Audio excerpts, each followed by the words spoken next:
राजनाथ जी, वो आपकी बात, इकोनॉमिक ग्रोथ की बात को बहुत सारे लोग बैक करते हैं। आपने ठीक कहा है, कई विदेशी एजेंसियों ने अभी हाल फिलहाल में ही हमारा ग्रोथ का रेट भी बढ़ाया है, वर्ल्ड बैंक ने भी बढ़ाया है और इंडिपेंडेंट एजेंसीज ने बढ़ाया है। वो बात आपकी अपनी जगह है, लेकिन आप इतने कैंपेन से आए हैं, इस पूरे कैंपेन में जॉबलेसनेस एक बड़ा मुद्दा है और ऑपोजिशन ने कम से कम ये कहा है और काफ़ी और लोगों ने कहा है कि साहब देश में बेरोजगारी जो है हिस्टोरिक लेवल्स पे। देखिए, ऐसा है कि बेरोजगारी का जहाँ तक प्रश्न है, बेरोजगारी का संकट इस देश में बहुत पहले से रहा है।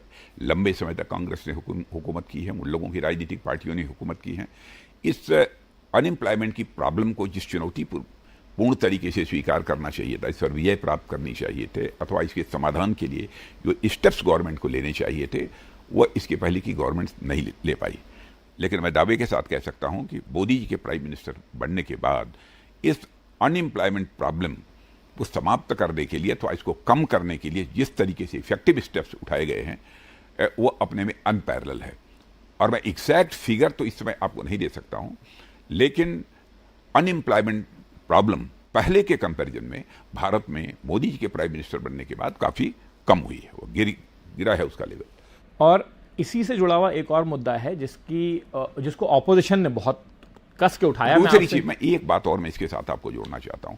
देखिए, जब देश की आर्थिक स्थिति मजबूत हो रही है, इसको सारी दुनिया स्वीकार कर रही है, तो बट नेचुरल है कि अब जो भी हमारी बची खुची अनएम्प्लॉयमेंट की प्रॉब्लम है, वह निश्चित रूप से उसका समाधान निकलेगा, वह रिजॉल्व होगी जल्दी से जल्दी, ऐसा मेरा पक्का विश्वास है। दूसरा जो मुद्दा बड़ा जहां से हमने शुरू किया था राजनाथ जी, वो 400 सीटों का मुद्दा है। क्योंकि अनएम्प्लॉयमेंट की बात आई तो मैं सोचता हूं आपसे पूछ ही लेता हूं। विपक्ष का कहना है कि आपको 400 सीटें इसलिए चाहिए क्योंकि आप कॉन्स्टिट्यूशन का बुनियादी ढांचा बदलना चाहते हैं। क्या बात है, ये बताइए। इस सच्चाई को कोई नकार नहीं सकता है कि 1976 में पहली बार भारत के संविधान के प्रियम्बल में चेंज करने का काम यदि किसी ने किया है तो श्रीमती इंदिरा गांधी ने किया है। और आपको भी इस बात की जानकारी होगी कि हमारी जो कॉन्स्टिट्यूंट असेंबली थी, जो हमारी संविधान सभा थी, उसके सभी सम्मानित सदस्य इस बात पर एक मत थे कि आवश्यकता अनुसार संविधान में संशोधन किए जा सकते हैं, और कांग्रेस ने और अन्य राजनीतिक पार्टियों ने इसके पहले खूब किया है। लेकिन जो संविधान की प्रस्तावना है, यानी संविधान का जो प्रेम्बल है, उसमें कोई चेंज नहीं किया जाना चाहिए। यह काम तो उन्होंने किया है और हम लोगों के ऊपर इसका आरोप चस्पा करने की कोशिश की जा रही है। और मैं स्पष्ट कर देना चाहता हूं कि प्रियम्बल में चेंज करने का कोई प्रश्न ही नहीं खड़ा होता। भारतीय जनता पार्टी इसके बारे में सोचती भी नहीं है।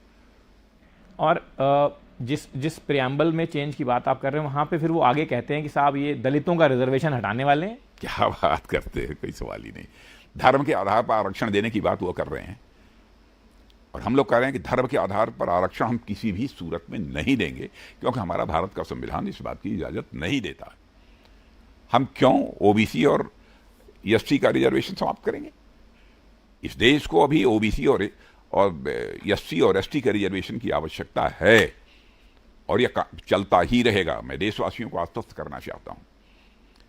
अब इन लोगों ने समय समय पर कई राज्यों में आपने देखा होगा, ओबीसी और एससी के कोटे में कटौती करके धर्म के आधार पर आरक्षण इन लोगों ने दिया है। हम तो ऐसा कभी सोच भी नहीं सकते, और असंवैधानिक काम किया है।